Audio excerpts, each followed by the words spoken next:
와, 정말 금강산이 제 앞에 펼쳐지는 기분이 들었습니다. 저와 여러분들의 마음을 올려준 박성명 대감님께 다시 한번 감사의 말씀.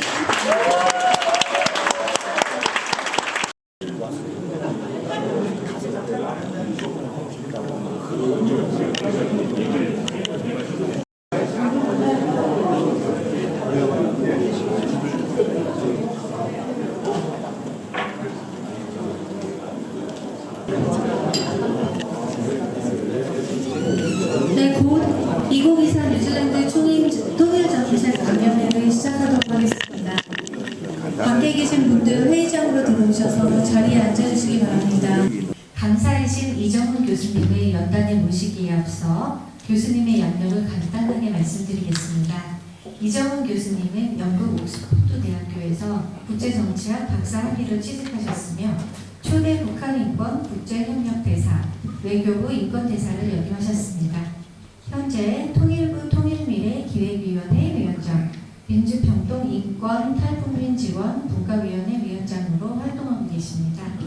이정훈 교수님께서 경랑하는 국제정세 속의 통일, 북한 인권 문제 바로할 일을 주제로 강연해 주시겠습니다. 교수님을 큰 박수로 맞아주시기 바랍니다. 가족 여러분, 너무나도 반갑습니다.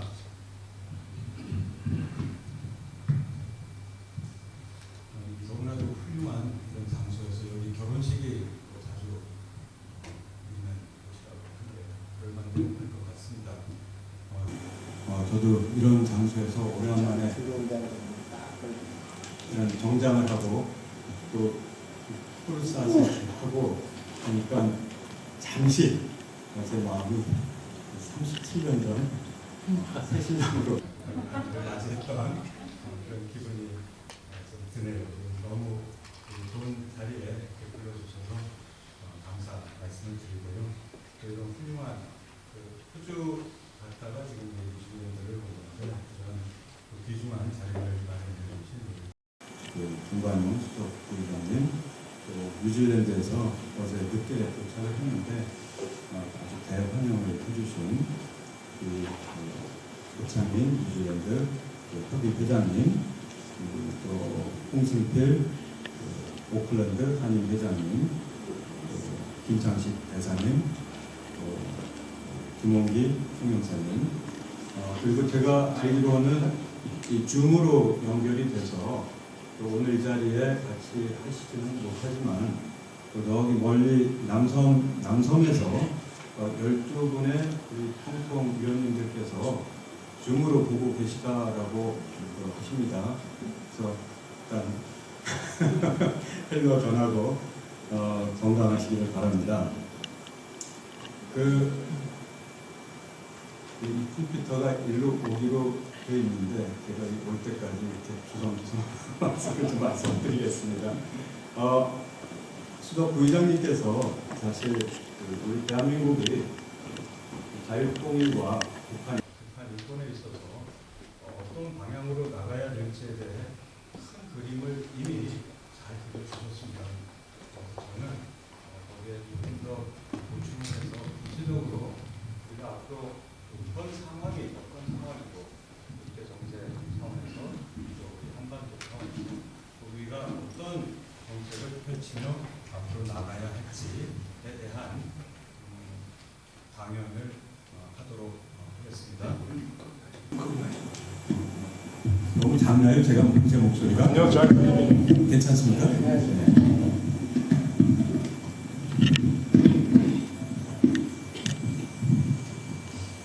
사회자님께서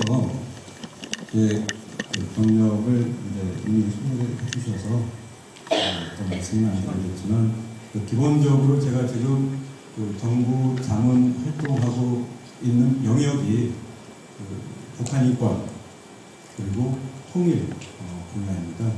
특히 통일부에서 통일미래기획위원장 그러면 그 통일미래기획위원회라는 데는 앞으로의 이 통일 청사진, 새로운 청사진을 어떻게 그려나갈 것인가에 대한 고민을 하고 자문을 하는 그런 기구이고 또 탈북민 지원 분과위원장을 맡고 있습니다.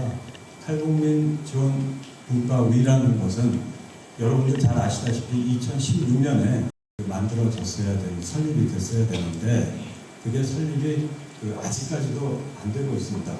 이 북한인권재단이라는 데는 이 탈북민을 지원하고 또 북한 인권 개선을 위해 국내외적으로 활동을 하는 기관들을 지원을 해주고자 설립을 하려고 해주던 재단인데 그게 지금 설립이 안 되고 있어서 그때 당시 권영세 통일부 장관님께서 자, 그러면 북한인권재단이 만들어질 때까지 이 북한인권증진위원회를 만드셔서 부리지 역할을 좀 했으면 한다 하고 제가 그 위원장을 맡게 됐습니다. 그래서 계속해서 2014년 인권 대사로 임명이 되고 또 초대 북한인권 대사 임명이 됐고 그 이후에 공백 기간이 있었지만 북한 인권의 문제에 있어서는 계속해서 활동을 해왔습니다.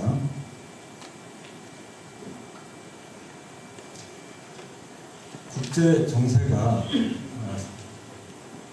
심상치 않습니다. 지금 2022년에 러시아의 우크라이나 침공이 있었죠.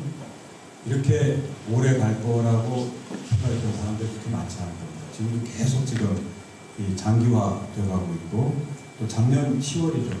작년 10월에 이 팔레스타인 무장 정파인 하마스 테러단체입니다. 테러단체. 이 하마스가 이스라엘에 대한 공격을 했고 이스라엘은 또 거기에 대한 반격을 했고 이거 역시 또한 그래도 이스라엘이 저렇게 막강한데 몇 달 안에 끝나겠지 했는데 아직까지도 지금 계속 진행이 되고 있고 또 이게 확산 우려가 있습니다. 이란, 시리아 등 가세를 하면서 게다가 계속해서 지금 시진핑의 중국이 이 대만, 타이완을 침공을 할지도 모른다라는 루머가 계속 돌고 있지 않습니까? 자, 만약 그렇게 된다 하면은 지금 이미 세계적으로 2개의 전선이 형성이 됐는데 3개의 전선이 형성이 될 수도 있는 우려에 처해 있는 게 지금 현재 국제 질서입니다. 국제 사회의 현실입니다. 뿐만 아니라 이 우크라이나 전쟁에 더해 이 북러동맹 또 북중러 연대 또 미중 패권 경쟁 이런 엄청난 상황들이 지금 발생이 되고 있는데 이게 과연 제2의 냉전이 아닌가 하는 우려를 갖고 있습니다. 신냉전이죠. 신냉전. 그래서 국제 정세는 이렇게 급변하고 있는데 그러면 한반도는 무사한가? 그 세계가 바뀌고 있는데 한반도에 영향이 안 미칠 수가 없겠죠. 당연히 한반도도 영향을 미치고 어떤 영향이 미치냐 안타깝게도 악영향을 지금 미치고 있습니다. 북한 상황을 보면 더 잘 아시겠지만 북한이 계속해서 핵과 미사일의 위협을 확산시키고 있고 또 북한의 인권 문제가 전혀 개선이 지금 안 되고 있습니다. 유명한 CEO와의 보고서라는 게 있습니다. 나중에 제가 더 구체적으로 말씀을 드리겠지만 10년 전에 유엔이 북한인권조사위원회에서 1년간의 아주 체계적인 조사를 거쳐서 거진 400장 정도 되는 북한인권 실태 그리고 북한인권 개선을 위해서 국제사회가 유엔이 어떤 조치를 취해야 되겠다라는 권고안들을 다 제시를 합니다. 근데 하나도 지금 실행이 안 되고 있어요. 10년이 지난 오늘. 오히려 더 악화가 되고 있습니다.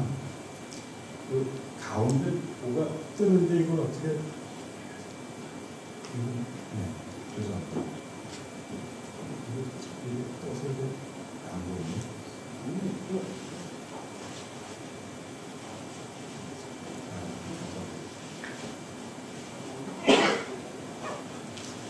그러면 이런 새로운 국제 질서, 이 신냉전 시대 틀 속에서 우리 대한민국은 어떻게 해야 될 것인지 어떤 안보 외교 전략을 취해야 될 것인가?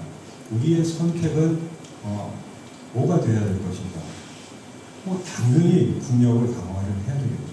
여기 대비해서 특히 국방력, 경제력, 국방력, 그리고 우리는 자유통일 시대를 준비를 해야 됩니다. 자유통일 시대를. 그리고 아까 수석 부의장님께서도 말씀을 하셨듯이 이 보편 가치 중심의 글로벌 중추 국가라는 우리의 정체성, 아이덴티티. 우리가 이렇게 세계 국제 질서가 어지럽게 펼쳐지고 있는데 중도 역할을 하고 이것도 아니고 저것도 아닌 그런 자세를 취할 수 있겠습니까? 우리의 분명한 입장을 알려야 됩니다. 그리고 그 아이덴티티는 결국 보편 가치에서 비롯되지 않을까. 그럼 보편 가치가 뭐냐? 자유민주주의죠. 자유민주주의, 인권, 법치주의와 같은 이런 보편 가치를 중시로 한 그런 정체성, 아이덴티티가 확고해져야 됩니다. 더 확고해져야 됩니다. 세계가 어지러울수록 더 확고해져야 됩니다. 어떻게 해요? 이 독재, 전체주의 국가들과의 관계에는 분명한 선을 그어야 됩니다. 어젠가나 이것도 아니고 저것도 아닌 그런 관계를 맺는 건 우리 정체성 확립에 도움이 안 됩니다. 그리고 자유진영이라는 미국, 나토, 호주, 뉴질랜드와의 협력을 강화를 해야 됩니다. 윤석열 대통령께서 히로시마 G7이었죠. 히로시마 G7 때 규범 기반의 국제 질서가 위협을 받고 있다라고 언급을 하시고 국제사회의 자유를 지키고 평화를 확보하는 유일한 길은 국제법과 국제규범을 준수하고 법과 규범에 따라 행동하는 것이라고 분명히 말씀을 하셨습니다. 그리고 윤석열 정부 출범 이후 지난 2년 동안 이 보편 가치 확립을 위해서 또 이런 제2의 냉전, 신냉전 시대 어지러운 국제사회 속에서 우리가 이걸 어떻게 헤쳐나갈 것인가 하는 차원에서 현 정부는 비정상의 정상화, 그동안 뭔가 정상적으로 진행이 안 된 것들을 정상화 시키고자 하는 노력을 특히 외교 안보 분야에서 추진을 해왔습니다. 그러면 비정상의 정상화, 특히 한미관계, 우리의 외교 안보 중심은 결국 한미동맹이 있습니다. 한미관계, 한일관계가 흐트러져 있기 때문에 비정상적으로 가고 있기 때문에 이것을 바로 세워야 되겠다라는 정책을 추진을 한 것입니다. 여기서 짚고 넘어가지 않을 수 없는 부분이, 그러면 윤석열 정부가 전 정부로부터 물려받은 외교 안보 분야에 있어서의 유산은 무엇인가?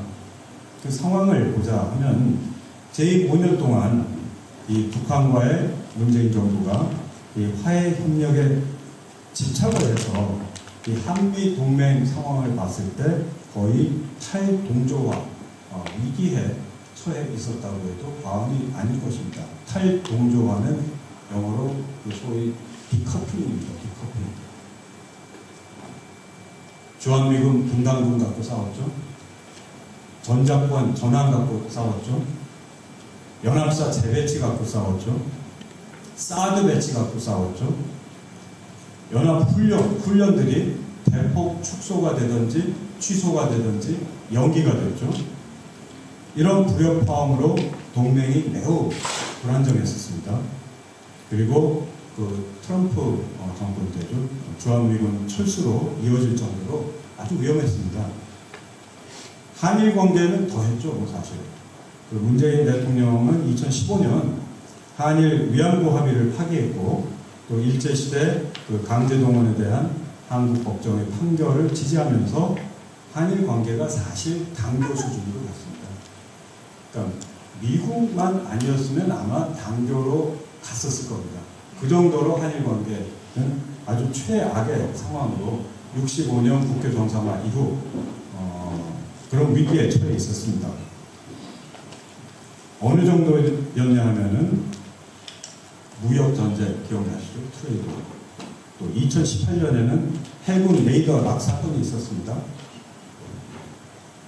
그리고 그 2019년에는 군사정보 보호협정 지소미아라고 하죠. 지소미아. 거기서 우리가 탈퇴를 하겠다고 했어요. 미국이 압박을 해서 겨우 탈퇴를 안 하고 남아 있었습니다. 북중러 결속 속에 또 여기에 맞서기 위해서 윤석열 정부는 이 한미일 연대의 중요성을 인지를 하시고 여기 이것을 강화를 해야 되겠다라는 외교 안보 선택을 한 겁니다. 미국이 좋아서 일본이 좋아서가 아니라 대한민국의 미래가 미래의 핵심이 여기에 있기 때문입니다. 그러려면 어떻게 해야 돼요? 한미 관계, 한일 관계 회복을 해야죠.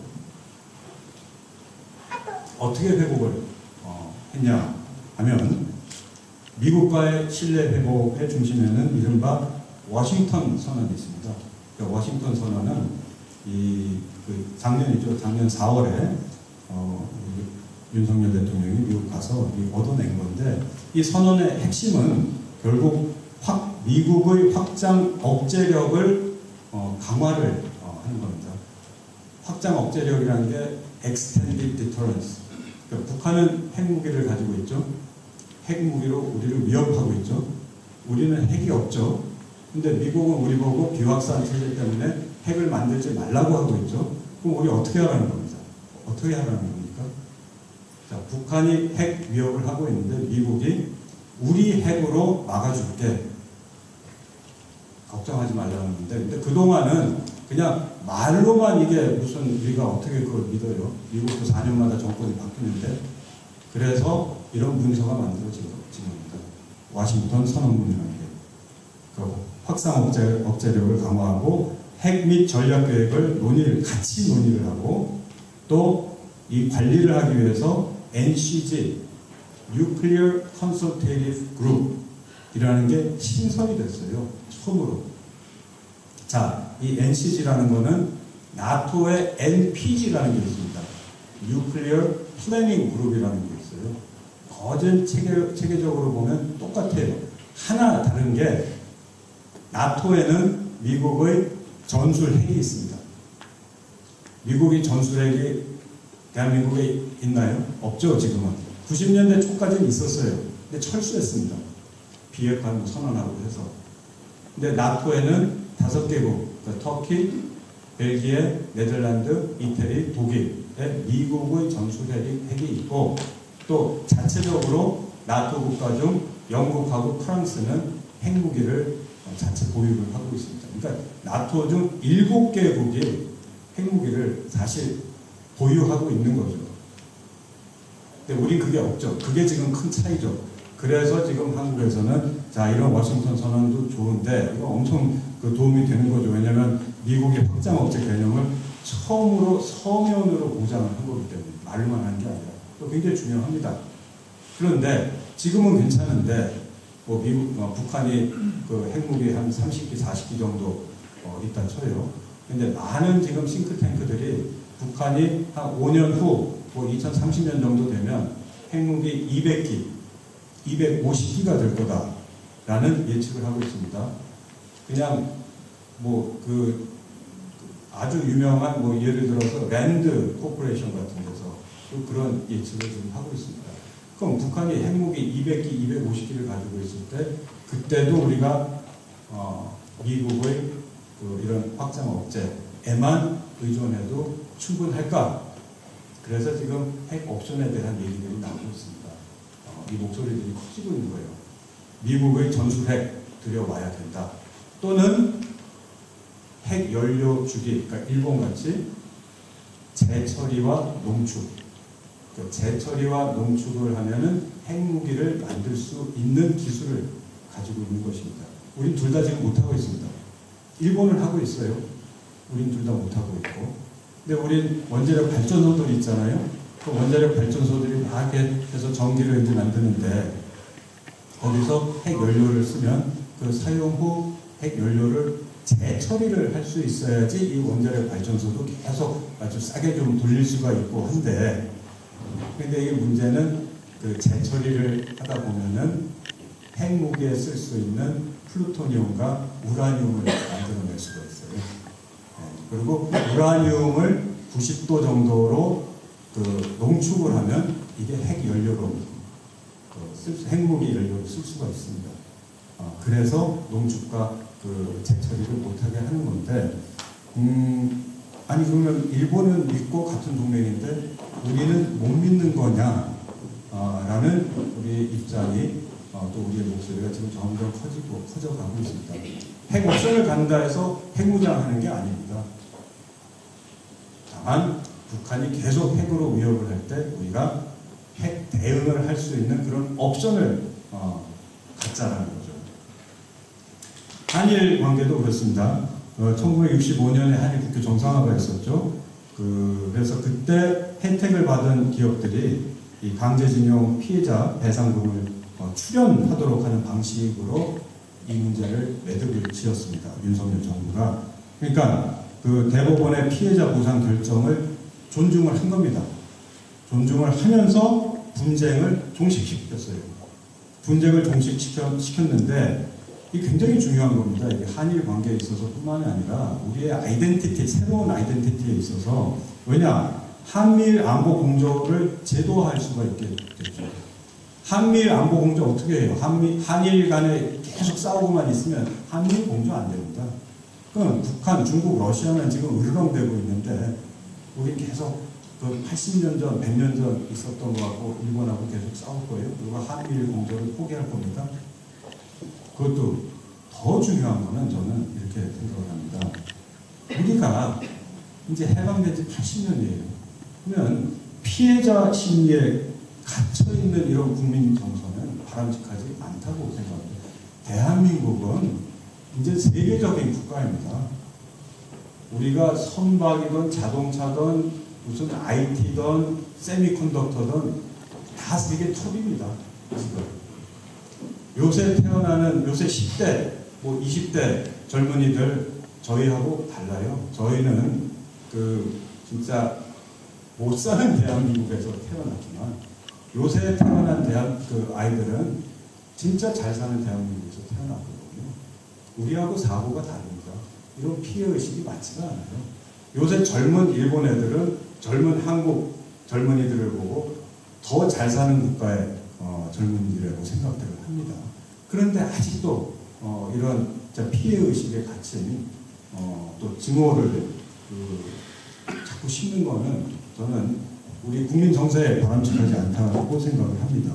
그래서 경제 강국에 걸맞는 우리의 모습으로 탈바꿈을 하는 데 있어서도 이런 문제를 정리를 하고 가는 게 굉장히 중요했다라고 생각을 하고, 또 더 큰 차원에서 세계 10대 경제 군사 강국이 된 대한민국이 이제 세계에 알리는 거죠. 야, 우리는 이제 떳떳해, 자신 있어.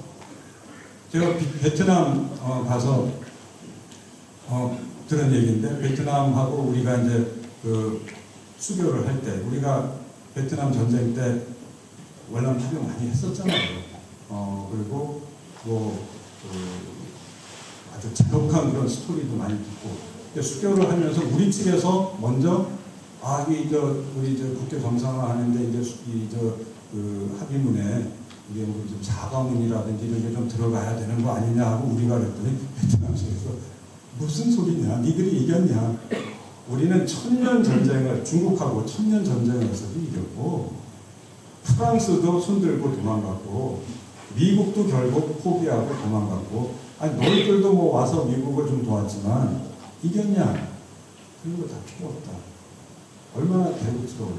자신만만하고, 또 우리도 좀 그렇게 됐으면 합니다. 그런 차원에서 한일 관계 회복은 큰 틀에서 굉장히 바람직한 게 아니었나 그렇게 생각을 하고요. 자, 그러면 이런 상황에서 그러면 우리가 통일을 어떻게 바라봐야 되나? 통일 정책은 어떤 방향으로 가야 되냐? 자유통일밖에 답이 없습니다. 자유통일. 자유, 인권, 평화 시대에 걸맞게 우리 통일 방향도 바뀌어야 됩니다. 자, 북한은 핵과 미사일 위협은 물론 지금 반인도 범죄를 계속 저지르고 있어요. 여러분들 반인도 범죄는 제노사이드는 들어보셨죠? 제노사이드 하면 아주 최악의 인권 그 범죄잖아요. 국제법상 제노사이드하고 반인도 범죄는 똑같습니다. 근데 유엔에서 북한에서는 반인도 범죄가 저질러지고 있다라고 결론을 내렸습니다. 계속 지금 진행되고 있는 나라가 북한입니다. 기존의 통일 정책으로는 한계가 있습니다. 우리가 이런 국가와 이런 정권과 교류를 하는 데 있어서 우리는 이 헌법 제4조에 명시된 통일 방식이 헌법에 나와 있어요. 자유민주적 기본 질서에 입각한 자유통일. 이게 그 어느 때보다도 타당한 명분이 있는 시점에 왔다고 말씀을 드릴 수가 있습니다.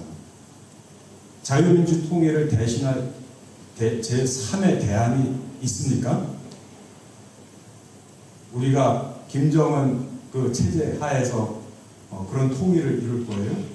사회주의 이렇게 잘 사는데 제3의 대안은 없습니다. 대북 지원을 통해서 분단 상태를 관리를 하고 북한하고 공생을 한다? 이거 반통일적이고 반헌법적인 발상입니다. 그리고 이거 분명히 아셔야 됩니다. 이념과 체제와 사상과 모든 게 다른 국가 간에 연방국 설립, 인류 역사상 이런 거 본 적 있으세요? 불가능합니다. 왜 그런 사례가 없냐? 불가능하기 때문입니다. 근데 우리가 한다고요? 우리 통일 정책들은 뭐 이런 연방제, 연합제 뭐 이런 거 얘기들 하는데 불가능한 겁니다. 자유통일만이 답입니다. 자, 그럼 기존의 이런 통일 정책, 우리 민주평통 그 1분기 때 여론조사 했는데 그 여론조사에서도 상당 부분 65.8%가 이제 바뀌어야 된다. 통일 비전, 새로운 통일 비전이 필요하다. 지금까지의 통일 비전, 통일 정책 이런 이제 더 이상 유효하지 않다. 왜냐하면 세상이 바뀌고 있기 때문에, 남북 관계가 바뀌고 있기 때문에. 북한 통전부 뭐 통일전선부 아시지 않습니까? 민간 단체나 해외 동포 여러분들도 대상이 될 수가 있습니다. 유학생 포섭하기 위해서 선전, 선동, 방송, 삐라, 친북 조직 관리 이런 거 공작하는 담당 정부기관이 통전부잖아요. 여기서 그 통전부의 활동을 보면 북한은 단 한 번도 지금까지도 적화 통일을 포기한 적이 없습니다. 그거 분명히 아셔야 됩니다. 2021년 노동당 규약에서 남조선 민족 민주주의 혁명이라는 표현이 남조선의 자주적 민주적 발전 실현으로 바뀌었다 해서 달라진 건 아무것도 없습니다.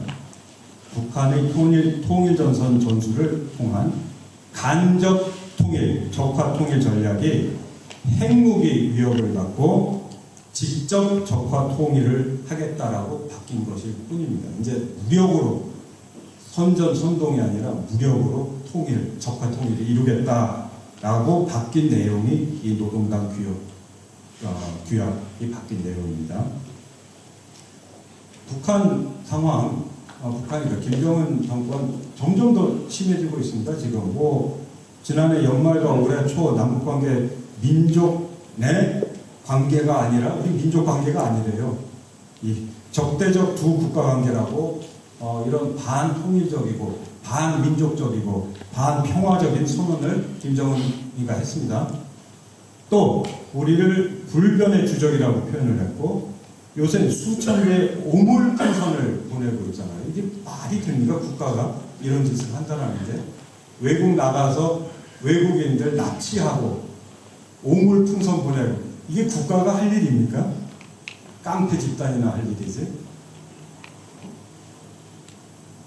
해킹 담당하죠. 저도 개인적으로 거짓말 안 해서 매일 해킹, 매주 해킹을 당합니다. 패스워드 바꾸면 또 해킹 당하고. GPS 전파 교란 공격하죠. 이게 지금 북한의 실정입니다. 이런 정권과 화해 협력이 가능하겠습니까? 그럼 어떤 준비를 해서 자유통일 기반을 만들어 나갈지에 대해서 우리는 지금 아주 심각하게 고민을 해야 될 때입니다. 이상의 유토피아에 빠져서 남북 관계를 생각하면 큰일 납니다. 그러면 왜 자유통일인가? 왜?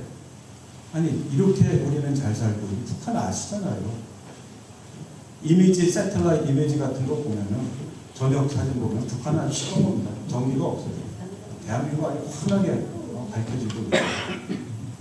그러니까 자유통일이죠. 그런데 대한민국 통일되지도 않은 상황에서도 남쪽만 갖고도 이렇게 잘 사는데 자유통일이 됐다고 생각을 해보세요. 인구가 7,500만이 되죠.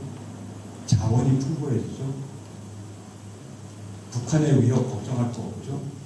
저는 대한민국이 자유통일만 되면 G7이 아니라 요새 뭐 G7 들어간다고 노력을 하는데 G7이 아니라 G5, G4로 갈 수 있는 그런 엄청난 잠재력을 가지고 있다고 생각을 합니다.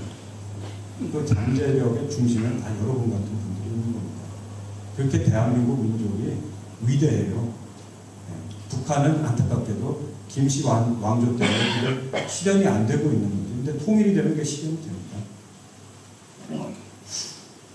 대한민국 통일 정책의 문제는 북한은 지금 적화 통일을 계속 유지를 하고 있는데 우리는 헌법에 규정된 이 통일 방식 마치 자유통일 방안을 얘기를 하면은 이게 무슨 금기된 표현인 마냥 자유통일하면 무슨 흡수통일을 얘기하는 거냐, 싸우겠다라는 거냐, 전쟁하겠다라는 거냐, 이런 식으로 반응을 해요. 저도 자유통일 얘기하면 저 굉장히 옹건한 사람인데 극으로 치부를 해요. 굉장히 우리 이 과거 30년 동안의 통일 정책이 저는 잘못됐다라는 것을 제가 뭐 지금 통일도 잘못도 하고 있지만 잘못됐다라는 것을 말씀을 드리는 겁니다. 보수 정권 때도 마찬가지고 특히 김대중 노무현 문재인으로 이어진 진보 좌파 정권의 통일 정책은 더 큰 문제가 있었습니다. 예를 들어 김대중 대통령이 6.15 남북 공동선언 남한의 연합제와 북한의 낮은 단계 연방제 간의 공통점이 있다. 낮은 단계의 연방제가 뭐예요? 높은 단계의 연방제로 가기 전 단계가 낮은 단계. 그런데 거기 공통점이 있다고요? 그럼 북한식 통일을 하겠다라는 겁니다. 궁극적으로. 문재인 정부도 같은 맥락에서 종전선언, 아마 뉴질랜드에서도 뭐 그런 캠페인이 있었을 거라 생각을 합니다. 종전선언을 외치면서 대북 제재를 해제를 해야 된다. 유엔에 또 군사 분계선 무장 해제를 해야 된다. 한미 연합훈련 중단, 뭐 파울 이글, UFC, 파울 이글, UFC 뭐 있어요. 그 비질란 에이스, 맥스 썬더 이거 다 중단됐든지 축소됐든지 연기됐었습니다.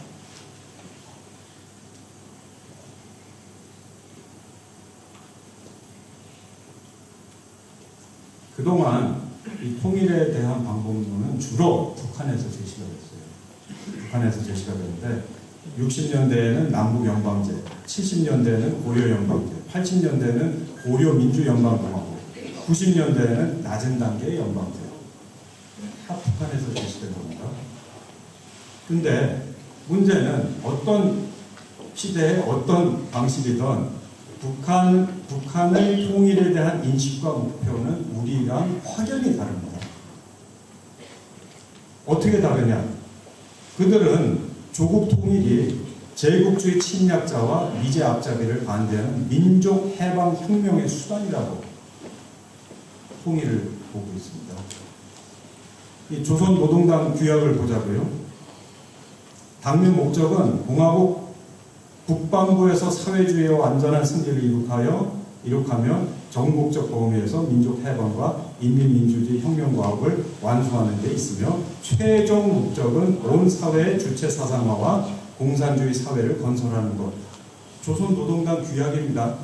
이 헌법이에요. 북한. 남조선을 정복시켜서 자주적 주체 사상의 통일 한반도를 건설하는 데 있는 것입니다.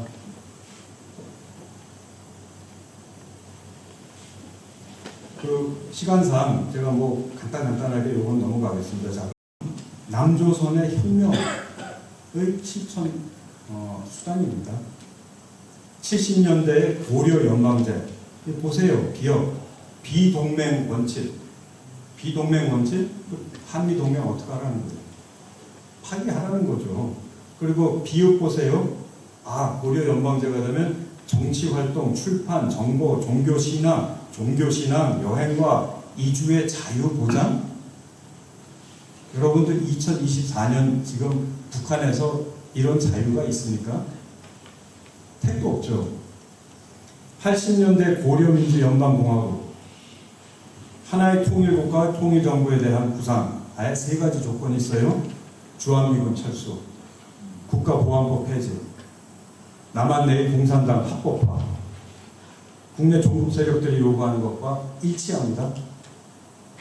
그리고 낮은 단계의 연방제. 6.15 공동선언을 통해 아까도 말씀드렸지만 우리의 연합제랑 북한의 낮은 단계 연방제가 뭔가 공통점이 있다. 양 정부가 정치, 군사, 외교권은 현재 기능과 권한을 그대로 갖고 그 위에 민족통일협의기구를 준다. 남과 북이 민족통일협의기구를 둬서 이 국가 운영을 해요. 이 가능합니까? 이건 사실 높은 단계의 연방제로라는 과거에 불과하다고 볼 수밖에 없습니다. 대한민국도 우리나라도 물론 계속 통일 정책이 있었죠. 통일 방안들. 박정희 대통령 때서부터 7.4 공동성명이 있었죠.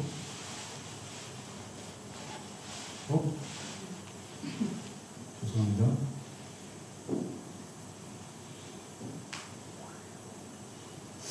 불가침 조약도 있었고 또 전두환 대통령도 민족화학 민주통일 방안, 또 노태우 대통령 한민족 공동체 통일 방안,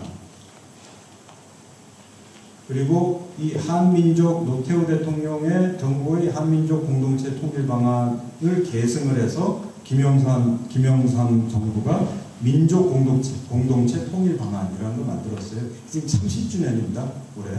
그래서 일부 진영에서는 이 민족 공동체 통일 방안이 마치 우리나라의 공식 통일 방안 정책으로 보고 있습니다. 근데 뭐 지금까지 뭐 그랬다 쳐도 이게 이제 바뀌어야 된다라는 것을 저는 말씀을 드리는 겁니다. 왜냐, 이 민족 공동체 통일 방안의 통일 과정을 보면 3단계로 나뉘어져 있는데 첫 단계가 화해 협력이에요. 아니, 화해 협력이 불가한 상황에서 무슨 통일 방안을 논할 수가 있겠습니까? 첫 단추부터 안 켜지는데. 그러니까 이런데 자꾸 이렇게 오래 그냥 시간 낭비하고 그럴 게 아니라 뭔가 새로운 강력한 이 통일 정책, 통일 구상을 하는 것이 지금 시기 적절하다라는 말씀을 드리는 겁니다.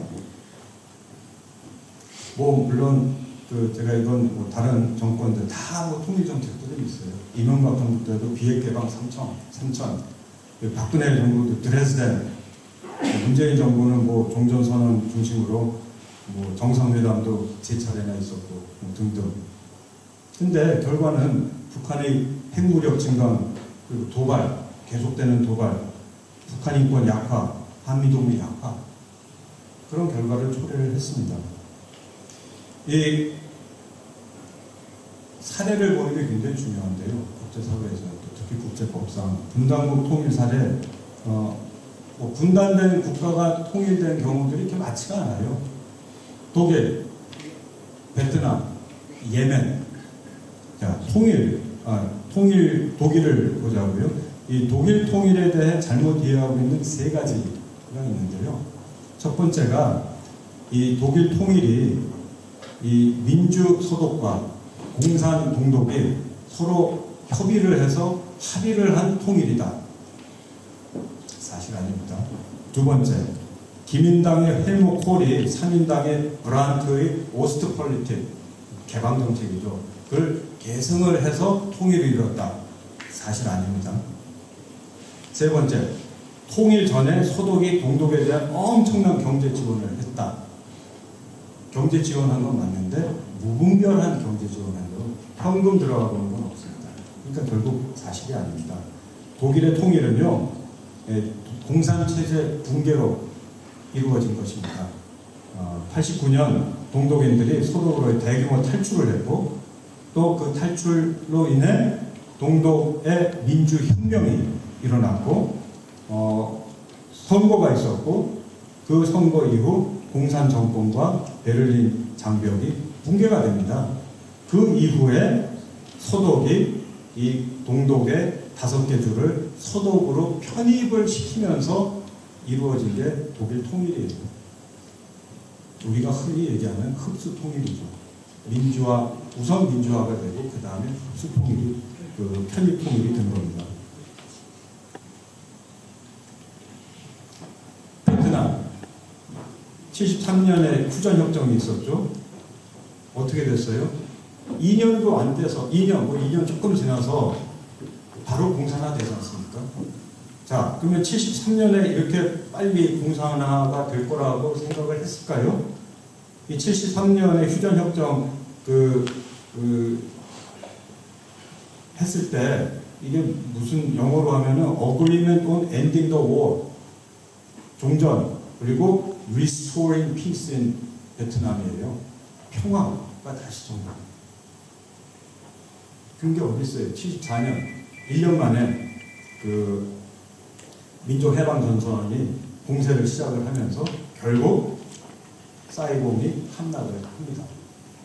월남 패망이 우리에게 주는 교훈은 법치가 무너지면 사회가 혼란스러워지는 것이고 또 정부는 국가기능을 제대로 못하게 되면서 결국 안보와 주권이 무너지게 된다는 것입니다. 그래서 우리 사회 전반에서의 도덕성과 법치 의식이 강화가 돼야 됩니다. 북한의 도발, 그리고 간첩 종북 세력의 끊임없는 통일전선 전략을 막는 게 자유의 수호의 수단입니다. 예멘은 조금 달라요. 예멘 조금 다른데 나름 이 비례 배분한 비례 통합 통일 유형인데 근데 어떻게 보면 사실 거기는 거꾸로입니다. 북예멘이 잘 살고 자본주의고 남예멘이 못 살고 공산주의였는데 어떻게 보면 북예멘으로부터 인한 흡수 통일에 더 가까운데 그나마도 결국 내전이 벌어집니다. 이 통일되는 과정에 있어서 이 사회 통합이 안 되는 거예요. 사회 통합이. 계속 마찰있고 갈등, 진등 이런 거 겪으면서 결국 또 싸웁니다. 그래서 궁극적으로는 싸워서 무력으로 북예멘이 남예멘을 흡수해서 통일이 되는 겁니다. 그러니까 흡수 통일, 편입 통일 또는 무력 통일. 역사상 사례를 보면 그 두 가지밖에 없습니다. 우리가 좀 참고를 해야 되겠고요. 자, 그러면 우리 통일을 어떻게 하자는 거냐? 이 절차가 그렇게 중요한 게 아니에요. 우리 자꾸 그 절차, 민족 공동체, 헌장을 만들고, 정상회의, 강요회의를 정례화하고, 평의회를 만들고, 궁극적으로는 통일 헌법을 만들고, 이런 게 뭐가 그렇게 중요하겠습니까? 그건 자연스레 다 만들어질 수 있는 부분들입니다. 이게 아니라 이 통일의 새로운 철학, 통일의 비전이 중요한 거죠. 우리가 대한민국의 통일 비전이 뭐냐? 이런 절차가 아니라 그러면 1단계에서는 우리가 통일 사례를 봐서 우리가 무력으로 할 건 아니잖아요. 평화적으로 이루어져야 됩니다. 그럼 독일 사례를 볼 수밖에 없습니다. 어떻게 서독이 동독을 변화시켰듯이 우리도 북한을 변화시킬 것인가? 북한이 변화가 돼서 민주화 또 인권이 개선이 될 수 있게 할 수 있겠는가에 대한 노력을 해야 됩니다. 우리는 거기에 모든 에너지를 쏟아 부어야 돼요. 그 북한 주민, 그걸 우리가 김정은 정권을 강제적으로 할 수가 없잖아요. 그럼 북한 주민들을 어떻게 해서 북한 주민들 2천만이 넘게 일어날 수 있게 자유를 찾을 수 있게 도와줄 것을 우리는 찾아야 됩니다. 그 탈북민들의 지금 34,000명인데 뉴질랜드는 그 몇 분 안 계신 것 같더라고요. 근데 이 좋은데 왜 안 오시는지 모르겠어요. 탈북민들의 역할도 굉장히 큽니다. 대한민국에 이제 34,000명. 자, 그러면 어떻게 변화해요? 정보 유인입니다. 정보 유인. 우리가 뭐 풍선 보내고 그러는 거를 나무랄 게 아니라 어떻게 하면 이 새로운 기술을 통해서 그게 뭐 새틀라이트든 뭐든 더 많은 정보가 북한에 들어가야 돼요. 왜냐하면 북한은 남한으로부터 들어오는 정보, K컬처, 한류, K팝 너무 무서워합니다. 아니 저렇게 막강한 핵무기도 있는 정권이 뭐가 그렇게 겁이 나요? 두려운 거죠. 굉장히 불안한 정권입니다. 그걸 아셔야 됩니다. 이게 강한 정권이 아닙니다. 드라마 요거 하나 들어오는 거 봤다고 해서 뭐 여기 계신 분들 다 애들 키우시겠지만 어린 17살, 18 먹은 티네이저들을 처형을 시켜버려요? 이게 있을 수 있는 사회입니까? 그리고 변화가 된 다음에 우리는 화해협력을 얘기를 해야 됩니다. 화해협력부터 하는 게 아니고요. 김정은 정권하고 변화를 시킨 다음에 화해협력을 하고 이 화해협력을 할 때 북한의 철도든 뭐든 인프라를 구축을 하고 투자도 하고 변한 북한하고요. 변하기 전에 북한하고가 아니라 그 다음에 마지막으로 독일 방식의 자유통일이 이루어지는 것이고 이 자유통일이 이루어졌을 때 그 대한민국의 모습은 진짜 저는 자랑스러울 거, 위대할 거다라고 생각을 하고 저희는 요새 젊은 애들이 통일에 관심 없어요.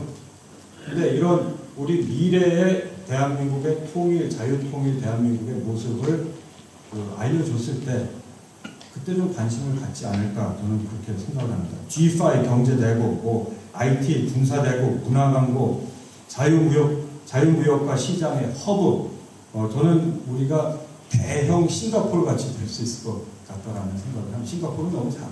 근데 우리는 아주 대형 싱가포르, 세계 경제 허브가 되는 거죠. 그 세계 자유민주주의의 선도를 할 수 있는 역할, 또 인도 태평양 지역 평화의 한 상징이 될 수가 있습니다. 자유통일이 이루어지기 위해서는 그 인권이 반드시 개선이 되어야 됩니다. 북한이 비핵화한다고 해서 통일로 이루어지진 않아요.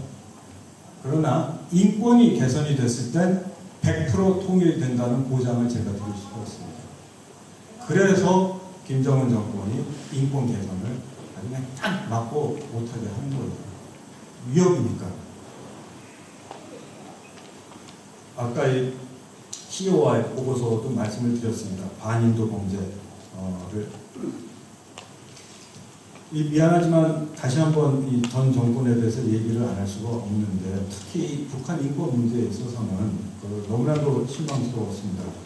뭐냐, 저도 제가 그 북한 인권법이 통과가 되면서 인권 대사를 하고 있다가 북한 인권 국제협력 대사라는 직이 북한 인권법에 의해서 만들어졌어요. 그래서 2016년에 초대 북한 인권 대사직을 맡았습니다.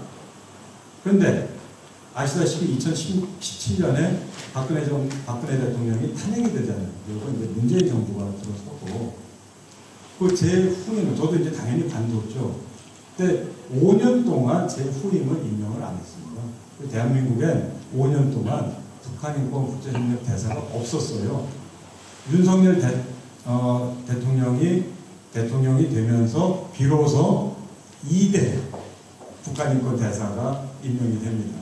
이신하 박사라고 고대 교수인데, 자 10대 북한 인권을 이렇게 좀 외면한 사례들이 뭐 제가 이렇게 나열을 하자면 유엔에서 북한 인권 결의안이라는 게 있잖아요. 그런데 이게 우리 민족한테 지금 저질러지고 있는 일인데 우리가 이거를 선도하지는 못할 망정 공동 제안국에도 참여를 안 했습니다. 4년 연속. 이게 진짜 부끄러운 일입니다.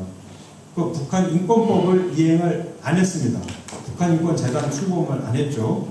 그리고 2019년에 기억나세요? 탈북 선원 2명이 강제로 북송을 당했습니다. 가기 싫다는데, 아니 우리가 지금 중국한테 그 탈북민들 강제 북송하지 말라고, 그거는 국제법, 국제인권법 위반이라고 강제 북송하지 말라고 하는데 우리가 강제 북송을 해버렸어요. 우리 정부가. 그 어떻게 됐겠어요, 이 두 사람. 그리고 대북 전단 금지를 시켰죠. 뭐 보내면 뭐 3년 징역, 뭐 3천만 원 벌금. 이게 결국은 위헌 판결이 났습니다. 왜 위헌 판결이 났을까요? 북한 주민들의 알 권리, 또 우리 표현의 자유의 상징이거든요. 그리고 북한 인권 시민 단체들이 압박을 받았어요. 제가 아는 단체들도 여러 단체들이 뭐 경찰이 쳐들어와가지고 컴퓨터 서버를 가져가고 그랬었어요. 그러니까 북한 인권 하지 말라는 겁니다. 그래서 중국 강제 북송에 대해서 침묵을 했죠. 또 정상회담이 3번이나 있었어요. 김정은하고.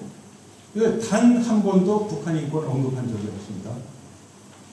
참 희귀한 거예요. 이게 인권 변호사 출신인 대통령께서 북한 인권을 어떻게 단 한 번도 언급을 안 해요.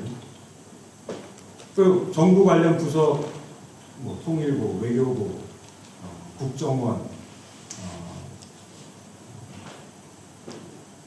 법무부, 북한 인권 부서들이 다 축소가 됐습니다.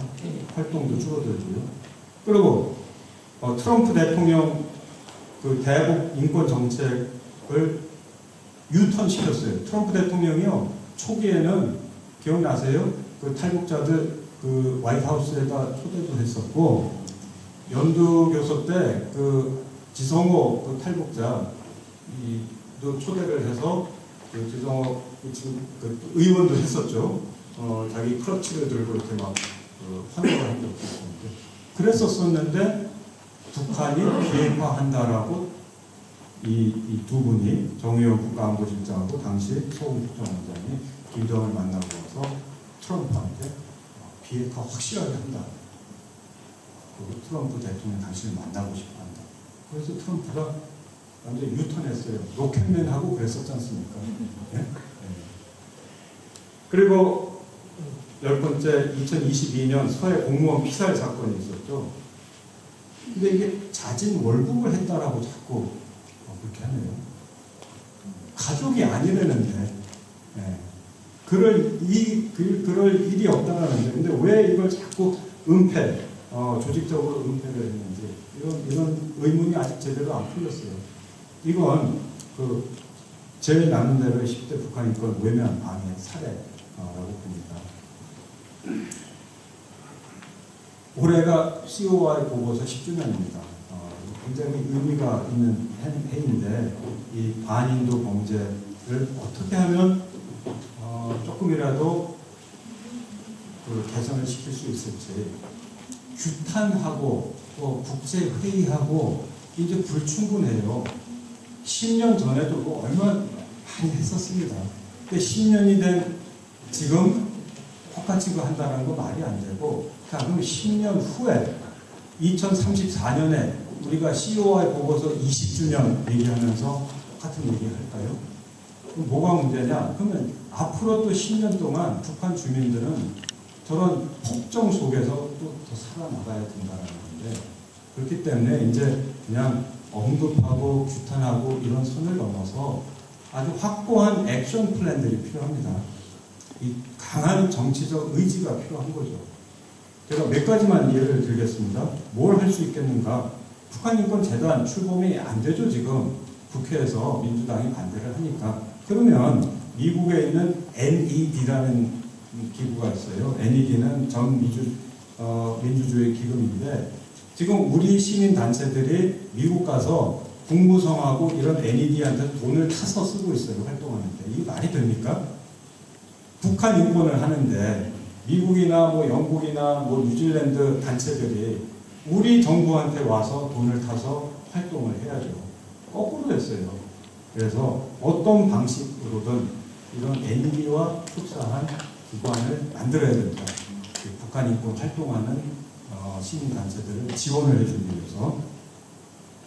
그리고 우리 법무부가 이 북한 인권 기록을 보존을 하고 있어요. 북한 인권 기록 보존소가 있는데 뭐 기록만 보존하는 건 불충분합니다. 그 기록을 갖고 이 반인도 범죄 처벌을 위한 국제 패널 같은 걸 만들어야 돼요. 그래서 계속해서 이 기소를 향한 그 압박을 해야 됩니다. 법적 책임 추궁을 추진을 해야 된다라는 것입니다. 그리고 세 번째로 정보 유입, 아까도 말씀드렸지만 이 대북 심리전을 강화를 해야 됩니다. 왜 확성기를 켰다 껐다 해요? 계속 그렇게 싫어하는데 전단 살포, 확성기, 라디오 방송, 대북 심리전 아주 체계적으로 해야 돼요. 북한이 뭐 최근에 그 3대 악법이라 해서 뭐 반동 사상문화 배격법이니 뭐 청년 교양 보장법이니 이게 다 뭐예요? 대한민국에서 오는 이 문화 콘텐츠, 드라마, 케이팝 이런 거 못 보게 하는 거고, 뭐 비슷한 그 말 풀려냈다가는 처벌당하고, 선생님을 쌤이라고 애들이 그랬다라고 처벌을 당합니다. 그리고 이 평양 문화, 그게 이제 평양 문화 보호법이라고 합니다. 그러면 이렇게 불안해하는 거예요. 그러면 그 약점을 우리는 계속 파고 들어야 된다라는 말입니다. 그래서 많은 정보가 유입이 됐을 때 북한 주민들 사이에서 인권의식이 싹이 트고 그게 결국 변화를 가지고 올 수 있는 단초를 제공을 할 수 있기 때문입니다. 네 번째는 이 UN 난민기구가 중국에 있는데요. 이 UN 난민기구가 제 역할을 안 해요. 중국에서 난민으로 그 판정을 받게 된 탈북민들이 그러면 UN 난민기구가 인터뷰를 해야죠. 이 사람이 그냥 뭐 경제적인 이유로 탈북을 해서 중국에 왔다든지, 이분은 돌아가면은 뭔가 탄압을 받겠구나. 그러면 난민으로 책정이 되는데 중국이 무조건 접근을 못하게 해요. UN 난민기구. 그러면 UN 난민기구는 우리는 좀 접근을 해서 인터뷰를 해야 되겠다 하고 좀 보호를 해야 되겠다 하는데 80%가 여성이지 않습니까? 탈북민들. 여러분들 잘 아시잖아요. 그 중국에서 겪는 이 탈북민들의, 특히 여성들의 그 스토리는 이루 말할 수가 없습니다. 여기서 다 얘기할 수는 없겠지만, 그러면 이 UN 난민기구가 노벨상을 2번이나 받은 기구예요. 부끄러울 줄 알아요. 제 역할은. 왜 안 하냐? 쫓겨날까봐. 중국인이 나가라고 하면 쫓겨날까봐. 쫓겨나더라도 제 할 일은 해야죠. 그 마지막으로 이 남아프리카 공화국에 인종차별 분리 정책이 있었잖아요. 아파르타이드라고 그 흑인을 이제 차별하는 백인 지도자들이. 근데 이 1974년에 유엔에서 유엔 총회가 이 신임장 위원회라는 게 있어요. 그래서 이 남아프리카 공화국의 신임을 거절합니다. 투표를 해서 거부를 하는 거죠. 그래서 그 이후 20년 동안 남아프리카 공화국이 유엔 총회에서 커미티든 서브 커미티든 아무 활동을 못해요. 추방된 건 아닙니다. 그 결과가 뭐예요? 1994년 20년 후 넬슨 만델라가 대통령 되죠. 그리고 아파르타이드가 없어집니다. 이 정도의 국제사회 유엔의 노력이 있어야 약간의 변화가 있을까 말까 한데 이 시도도 안 하고 있으면 어떻게 해요? 이거 뭐 그 총회에서 시도한다 해서 꼭 된다는 보장은 없습니다. 그러나 시도는 해야죠. 압박을 해야죠. 그래서 분명히 북한은 그러면 남아프리카 공화국보다 상황이 괜찮냐? 절대 그렇지 않죠. 세계 최악의 인권국가이면서 모든 국제 규범을 수십 년간 피해온 국가가 북한입니다. 그런데 유엔에서 오히려 거꾸로 2022년 그 제네바 군축회의 순회 의장국을 맡았었어요. 이 제네바 군축회의는 NPT를 만들어낸 이 엄청난 기구입니다. 그걸 북한이 한 달이지만 의장국을 맡았었고, 그 ABCD로 이렇게 좀 돌아가면서 의장국을 맡거든요. 그걸 작년에는 세계보건기구 집행이사국이 됐어요. 선출이 됐습니다. 진짜 터무니없는 일이 유엔에서 지금 벌어지고 있습니다. 그래서 이런 부분들이 이제 그 강한 의지로서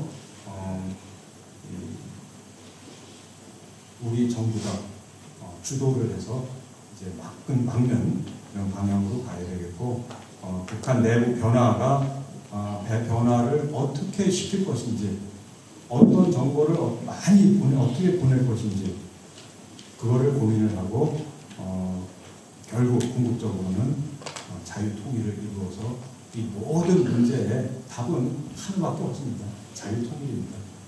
그래서 자유통일을 그 목표로 두고 전진을 하고 우리 대한민국의 방향, 또 우리 민주평통, 또 우리 뉴질랜드 민주평통의 집행부의 방향도 이런 그 거대한 목표의식을 갖고 띄워주셨으면 감사하겠고, 그게 우리가 뭐 통일을 뭐 원하고 이래서가 아니라 생각을 해보세요.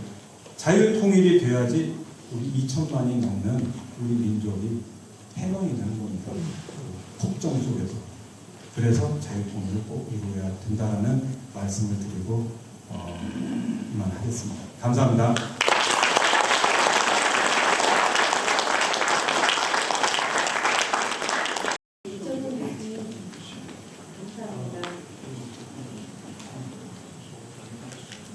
이어서 청중분들께 질문을 받는 시간을 갖겠습니다. 질문하실 분들은 손을 들어주시기 바랍니다. 네, 신미선 위원님. 네, 안녕하세요. 저는 민주평통 뉴질랜드 협의회 여성분과위원장을 맡고 있는 신미선이라고 합니다. 우선 오늘 강연을 통해서 제가 그동안 이전에 미처 파악하지 못했던, 자세하게 파악하지 못했던 국제 정세와 통일 정책에 대해서 이해를 할 수 있어서 좋은 시간이었고요. 또 개인적으로는 구체적인 통일 공공외교 활동에 대해서 고민해보고, 또 그다음에 그 방향을 설정할 수 있는 그런 큰 계기가 된 것 같습니다. 일단 저는 제외 국민으로서 K컬처라고 대표되는 우리의 문화 자산이 한국과 또 한국인들에 대한 어떤 굉장히 우호적이고 긍정적인 이미지를 제고하는 데 큰 역할을 한다라는 사실을 체감하고 있는데요. 이런 강점을 살려서 소프트파워의 어떤 정책적인 활용을 통해서 북한의 인권을 개선하고자 하는 필요성을 제고하고, 또 그리고 우리나라 평화통일에 대한 그 필요성을 공감할 수 있는 국제적 인식을 끌어낼 수 있는 방안이 필요하다고 생각하는데요.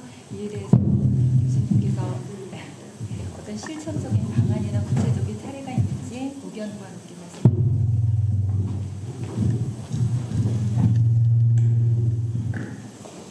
답을 드릴까요? 아니면 다 듣고만 답을 할까요? 질문이 아니에요. 지금 답변을 하셔도 될 것 같습니다. 네, 질문은 기본적으로 K컬처, K컬처가 지금 굉장히 국제적으로 엄청나죠, 사실. 네, 저도 이제 대학에 있지만 연세대학교에 있는데 외국 학생들이 무지무지하게 들어오고 있습니다.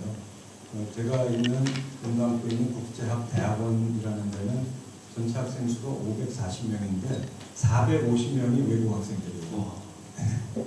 그 상당수가 이제 면접하고 그럴 때 다 K컬처를 접하고 한국에 대한 관심을 갖고 들어오고 한국말도 너무들 잘해요. 제 조교 한 명은 베트남 학생인데요. 다른 사람한테 전화하면 한국 사람입니다. 영어도 너무 잘하고. 그 한국을 다들 너무들 좋아해요. 와서 가기 싫대요. 너무 안전하고 편리하고. 그래서 저는 참 이 대한민국이 진짜 대단한 국가가 됐구나. 해외에 많이 돌아다니면서도 공항에서부터 벌써 대한민국의 위대함이 느껴지잖아요. 그래서 전적으로 동의를 하고요. 이걸 어떻게 체계적으로 더 많이 보낼 수 있겠는가. 근데 그걸 접하면은 처형을 해버리니까 참 이게 진짜 말도 안 되는 거죠. 근데 이게 이 북한 전역으로 다 더 퍼지기 시작을 하면 뭐 다 처형을 할 수가 없는 거잖아요. 네. 그래서 우리는 이걸 뭐 이제 지금 박상학 씨라고 뭐 북한에 이제 풍선 날리고 해서 일부에서는 박상학 씨를 막 규탄하고 그래요. 풍선 날려서 우리가 지금 위험해졌다 그런 식으로. 그걸 나무랄 게 아니라 그럼 더 좋은 방식 아니 우리가 IT 강국인데 뭐 위성 같은 거를 좀 사용을 해가지고 전파를 할 수 있는 방안들이 없겠는가. 그래서 기술 혁신을 통해서 더 많은 그 정보를 보내고 정보라는 게 결국은 그런 겁니다. 우리가 뭐 김정은이 욕하고 뭐 이런 게 아니라 바깥 세상에 대한 정보입니다. 그건 모르고 있잖아요. 왜 탈북민들이 아니라 이제 그 북한 해외 노동자들이 꽤 있잖아요. 과거에는 유럽에도 있었는데 지금 이제 러시아, 중국 그 수만 명입니다. 굉장히 많습니다. 근데 그 그러니까 작년이죠. 작년까지만 해도 작년 올해 그렇게 보면은 중국에선 지링성이라든지 뭐 단동이라든지 이런 데서 집단 폭동도 일어나고 그랬어요. 자, 그러면 이게 과거에는 뭐 5년, 10년 전에는 있을 수 없는 일이거든요. 어떻게 그런 일이 벌어지죠? 그러니까 이분들이 이제 수년 동안 나와 있으면서 이게 코로나를 겪으면서 다시 못 돌아간 거죠. 그죠? 중국이나 러시아에 나오니까 굉장히 장기간 이게 중국, 러시아에 나와 있었던 거예요. 나와 있으니까 결국 외부 그 정보를 이제 접하게 되는 거고, 그리고 돈을 갈취를 하잖아요. 그래서 우리가 이게 슬레이브 레이버라고 하지 않습니까? 이게 노예 노동입니다. 왜냐면 뭐 $100를 벌면 80은 가져가고 20만 원. 근데 귀국을 한다라고 했는데 돈을 안 주고 다 뺏어가고. 그러니까 폭동이 일어나는 거고. 그러나 그런 게 결국은 북한 내에서 진출됐습니다. 중국이나 러시아에서는 그 외부 정보를 접할 수 있는 기회가 있으니까 사람들이 그런 의식이 생기는 거거든요. 뭔가 자기한테 자기 인권이 유린됐다, 뭔가 뺏겼다.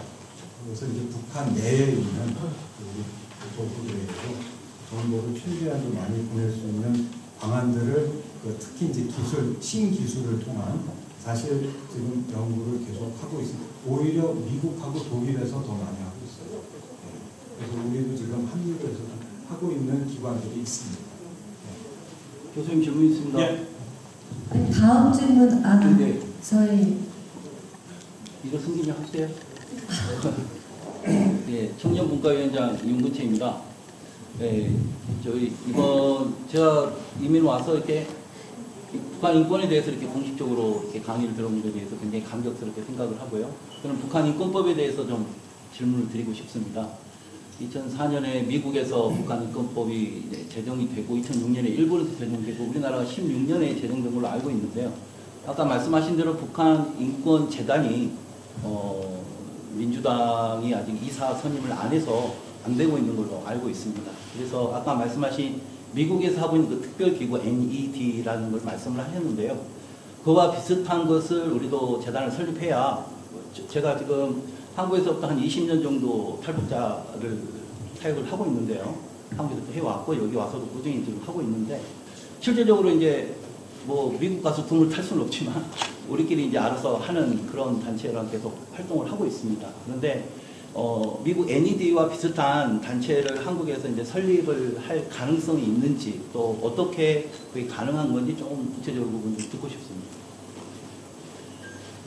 글쎄 모르겠습니다. 전 사실 이거 꽤 오래 전부터 우리 정부 출범하면서부터 이제 제안을 했었거든요. 그래서 뭐 아시다시피 이 북한인권재단은 이제 12명의 이사진으로 꾸려져야 되는데 그 국힘당에서 여당에서 5명, 야당에서 5명, 그리고 통일부 장관이 이제 2명을 임명을 할 수가 있어요.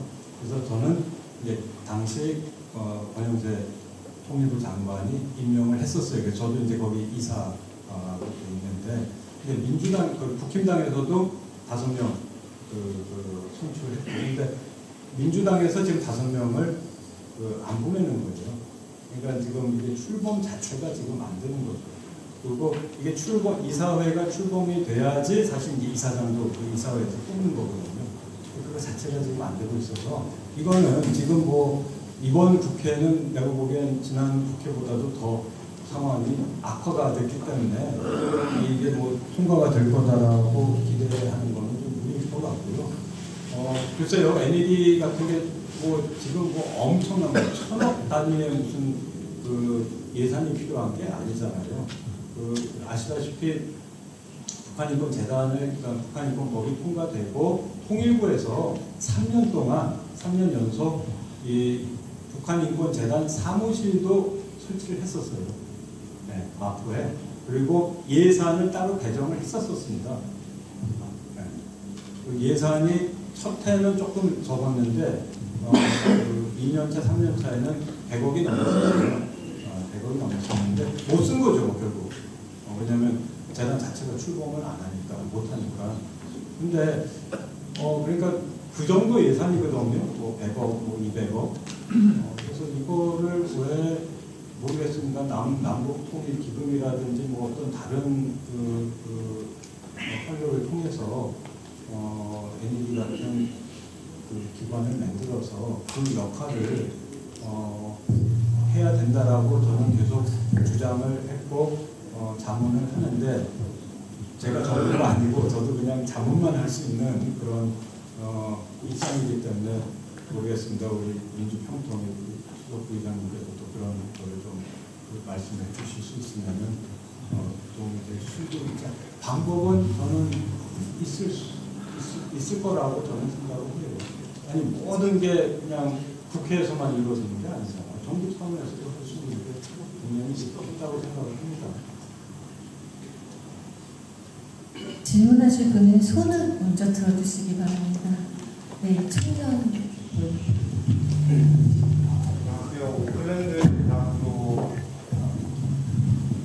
오클랜드 대학교 1학년 법학과 오윤준입니다.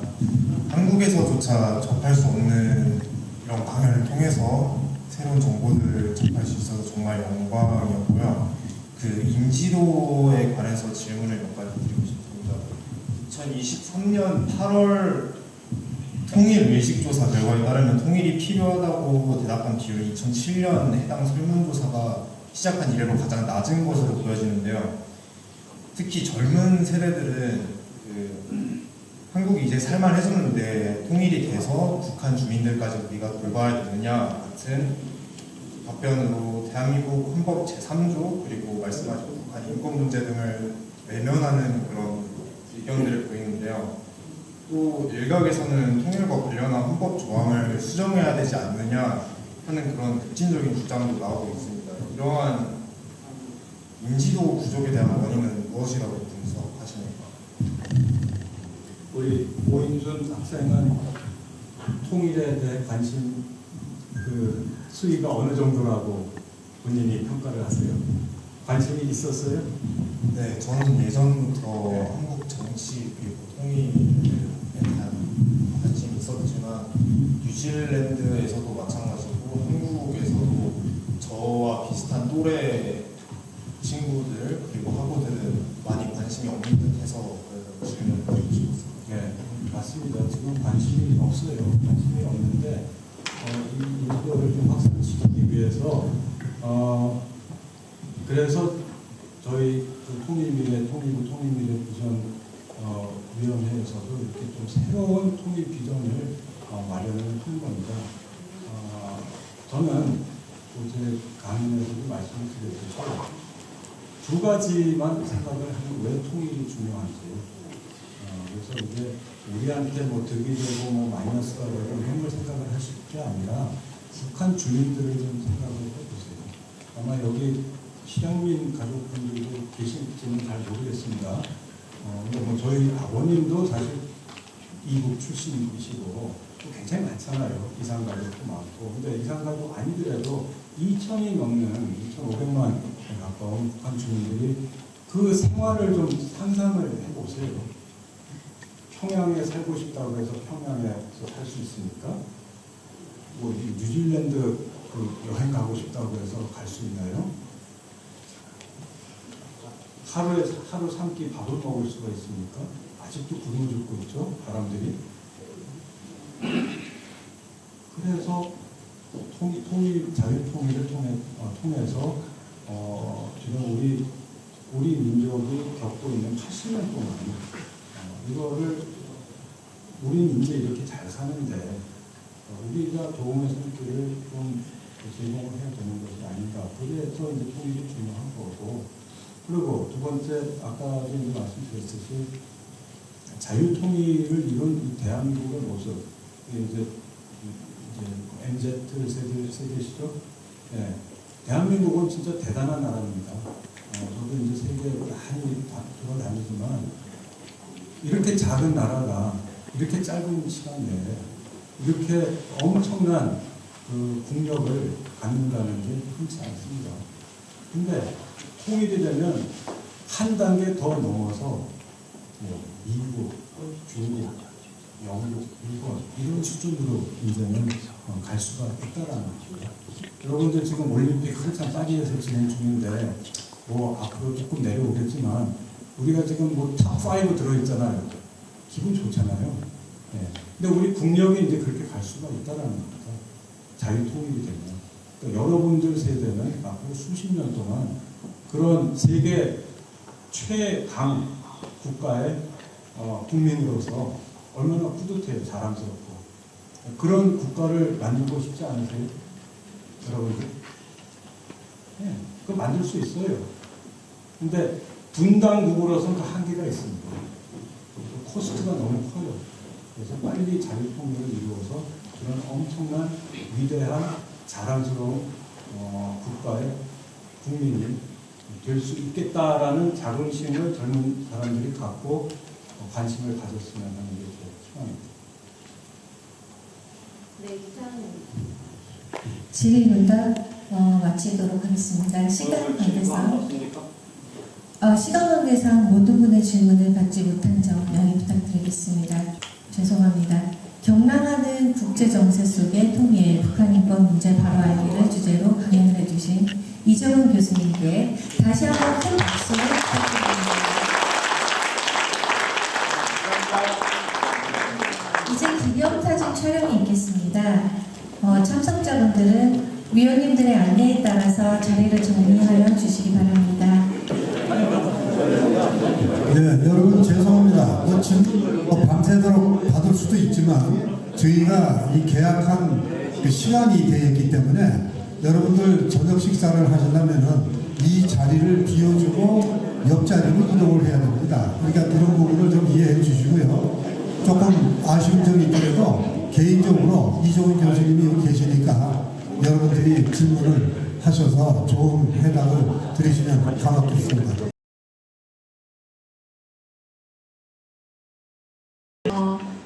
마지막으로 우리의 소원은 통일을 모두 통일을 영원하는 마음으로 다 함께 제창하도록 하겠습니다. 옆에 계신 분과 손에 손을 잡고 남북이 하나가 되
아니다.